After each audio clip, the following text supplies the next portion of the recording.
here I am. Hey everybody, John Lavinia here. Welcome to another poolside chat. It's been too long. Wanted to just shoot a quick video. Just been insanely busy over the last few weeks, and wanted to get with y'all here poolside. And it was actually a cold day here in Phoenix. It was like 37 degrees this morning. Ooh. I know we got a lot of people here probably viewing from much colder places, but wanted to talk with you today about definiteness of purpose, which is something that has come up again and again with the people that I've been working with. Well, let me offer you this, right? Because here we are, we're halfway through February, more than halfway through February. We're a month and a half from the so-called New Year's resolutions that a lot of people, I suppose, made. And there's still, I've noticed, out in the broad public with people that I've been communicating with, a lot of vagueness. And I don't mean to be accusatory. I hope you find this instructive. A lot of vagueness on, why are we even showing up here? Like, what are we doing in our work, in our business, in our job in some cases, if you have a job? And this is a good question, right? What do we want? What do we want? And this may be, I know for some people, for some of you watching this right now, this may be so basic. It's like, well, of course, don't we always start with why? Well, that's some good talk, right? We could talk about here's what we want. But I actually had an experience. I'll share this with you. I had an experience with one of my coaching clients where we were mapping out all the activities of the day that this person did, like from the moment they wake up to the moment they go to sleep. So what happened the day before, right? What happened the day before that, right? Let's actually map these things out. This is an interesting exercise, by the way. You can do this. And then we find patterns of what's working and what's not in terms of how we're spending our time. What we find is that there's a lot of thieves of time, things that come up which are urgent or expedient, but not necessarily important. So the question then was, all right, well, let's look at all these things that we did over this day, the things that you did. I was talking to my client here. Let's look at all the things you did during that day. Here's that 24-hour period, minus the 7-8 hours you slept, whatever. And let's look at which of these things moved you in the direction of your goal that you said you wanted, right? So this is where we're going here. We got a definite purpose, allegedly. We have a definite purpose. We got a reason for showing up. Okay, so which of these things on the calendar that you did, you spent your time, which of these are income-producing activities or potentially income-producing activities or things that are deliberately moving us in the direction that we said we wanted to go? And the answer was, none. None of them. Exactly none. So there's 24 hours gone. We don't get that back, right? And I would argue that the purpose isn't quite as definite as it could be. And so this individual is going back and really looking now, crystallizing what does it look like? Here's the trick. What does it look like once I've accomplished my goal, whatever that goal is? And assuming you have a goal, all right, it's a good thing to have.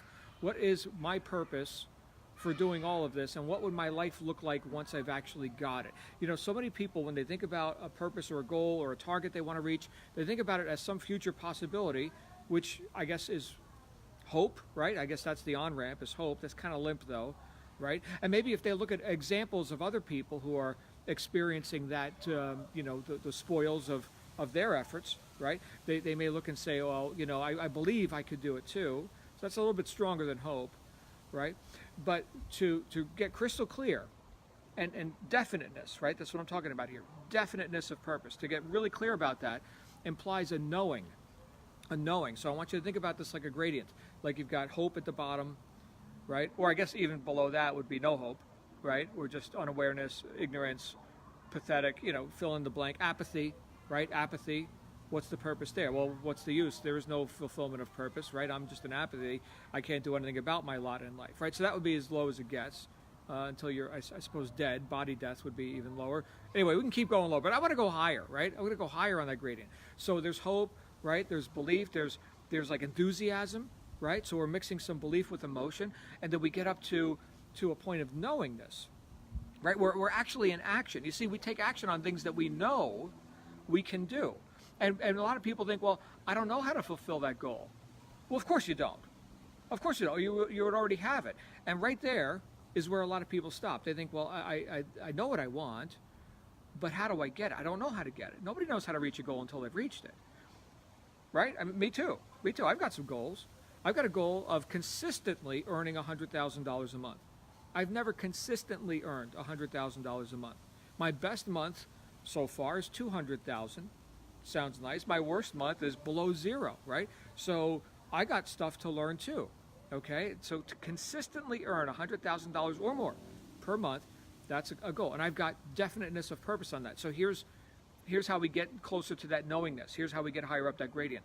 We think about and we visualize what would it be like in my daily experiences, right? The things that I do, the relationships I have, the conversations I have, where I go, who I talk to, what I eat, what kind of house do I live in, all the little details that will be ours once we've actually fulfilled that purpose, that goal.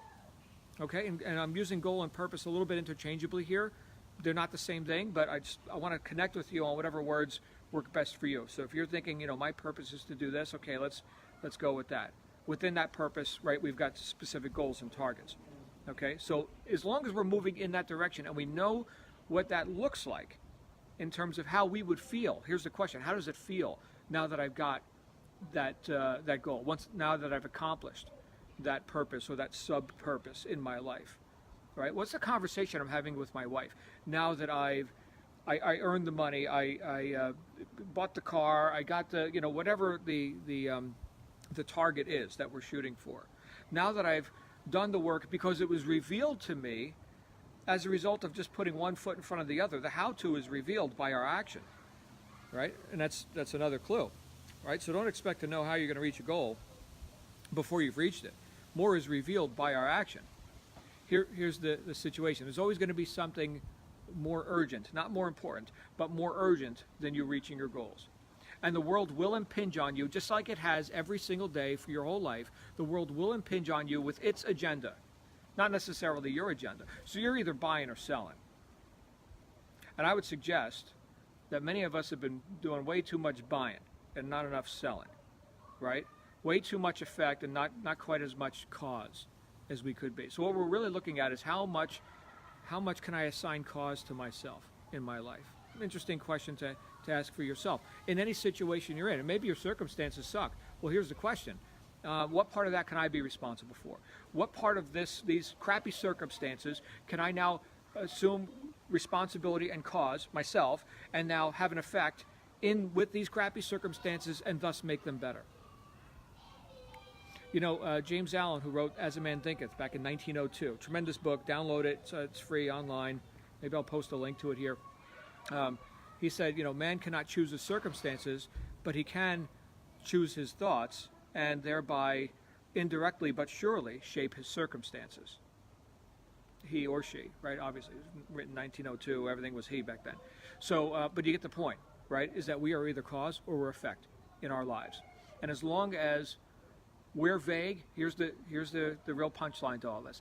As long as we're vague and not definite in our purpose, in our goal and what we want and why we're showing up here in the first place, there will always be something that will impinge on us to take us off course. I've never succeeded at 90% throttle or 80% throttle. There is no airplane that gets off the ground at 90% throttle. All of them are designed for 100% throttle. That's how you get the airplane off the ground. There's nothing vague or milquetoast about that, right? We're just talking about, in the case of an airplane, we're just talking about physics, okay? But in the case of you going to the next plateau of self-expression and, fulfillment in your life, there can't be anything vague about that. We're going to apply exact law, right? It's definiteness of purpose. If you haven't read Think and Grow Rich in a while, go ahead and grab that book. I've read it a dozen times. I was listening to the audio book again while I was in the gym. I'm like, my goodness, there's so much depth in this book if we just take it and use it. And he wrote a whole chapter on desire. It's the first principle of success. Of the 13 principles that he studied all these, very successful people of his era, the industrial age. And the principles are timeless, right? We're talking about principles, not, the latest internet marketing tactics or something. Fill in the blank with whatever the tactics are. Who cares? But back in those days, it was the industrial age, And but the same principles apply here today. If you don't have definiteness of purpose, you got no shot. You got no shot. A lot of talk, and I guess we can go to more seminars and look for more gurus, and modern day messiahs. If you think that's what you need, I'm telling you that's not what you need. All you need is definiteness of purpose and willingness to apply the Goya method. Goya, for those of you who don't know, it's not just the can of beans. It's also Goya. Get off your ass. Apply the Goya method. Every time I'm walking through the ethnic food section of the supermarket, and here's the Latin foods and whatever is Goya. I'm like, yes, they got it. Goya, get off your ass. Do something. But what are we doing? We're doing something on purpose. At least, hopefully, part of our day, or hopefully the majority of our day, right? Anyway, I'm gonna talk more about this stuff because I am knee deep, and I'm getting deeper and deeper. But I'm knee deep right now into putting together action courses for people who are my clients, people I'm working with, to help them reach their goals. And the first roadblock that just keeps rearing its head is vagueness on purpose. Vague. Yeah, I would like that. I hope, I believe, but I don't know. But I don't know. There it is, right there. What is it like to have already accomplished and had that experience? Good question. Good question. Think about that. I'd love to hear your comments, and I will look forward to another poolside chat. It's just been cold the last week or so. It was like 30 to 37 degrees this morning. It's like I'm not sitting out here by the pool. I'm definitely not going in the pool. We got a pool heater, but I don't know. I'm not going to heat the pool to go in it like for 10 minutes a week or something like that. Warm weather's coming again. Before I know it, it's going to be so hot. I'm going to be like, oh, can't wait for winter. So anyway, thanks for joining me here today, and I will see you again soon. Make it a great day. Bye for now.